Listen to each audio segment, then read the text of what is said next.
नागपूर महानगरपालिका निवडणुकीत भाजपाला मोठा विजय मिळाला असतानाच ज्येष्ठ नेते व आमदार संदीप जोशी यांनी राजकीय निवृत्तीची घोषणा केली आहे। नितीन गडकरी आणि देवेंद्र फडणवीस यांची माफी मागत त्यांनी नव्या चेहऱ्याला संधी द्यावी असे पत्रात म्हटले आहे। पुण्याहून मालेगावकडे जाणाऱ्या खासगी ट्रॅव्हल बसचा नाशिकमध्ये पहाटे 3 वाजता पिकअप वाहनाशी जोरदार अपघात झाला। या अपघातात 4 प्रवाशांचा जागीच मृत्यू झाला असून 20 जण जखमी झाले आहेत। स्थानिक व पोलिसांनी तात्काळ मदत कार्य करून जखमींना रुग्णालयात दाखल केले। भिवंडी महापालिकेतील कोणार्क विकास आघाडीचे विजयी उमेदवार व माजी महापौर विलास पाटील व प्रतिभा पाटील यांच्या बंगल्यावर हल्ला झालाय।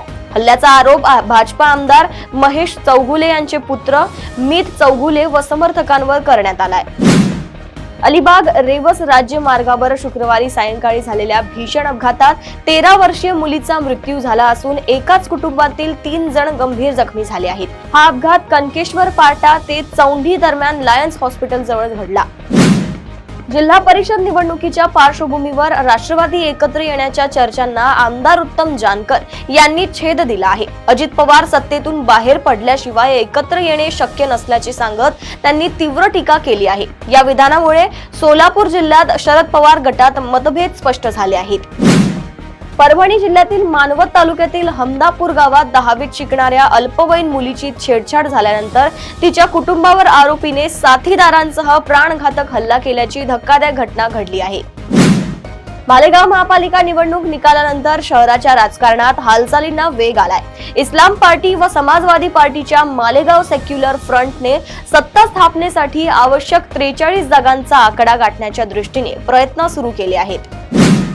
अवघ्या 7.65 रुपयांच्या चोरी प्रकरणी 1977 साली दाखल झालेला खटला जवळपास 5 दशकानंतर माझगाव येथील प्रथम वर्ग न्याय दंडाधिकारी न्यायालयात अखेर निकाली निघाला आहे। हे प्रकरण न्यायालयीन विलंबाचे ठळक उदाहरण ठरत आहे।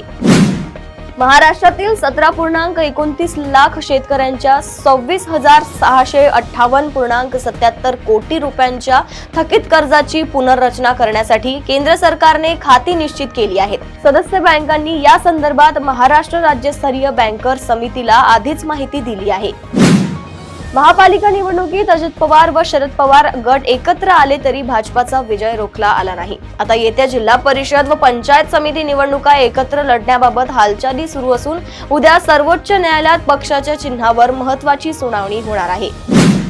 प्रदेशातील अशाच टॉप 10 बातम्या मी साक्षी आपल्यापर्यंत पोहोचवत राहणार। तोपर्यंत बघत रहा देशोन्नती। नमस्कार।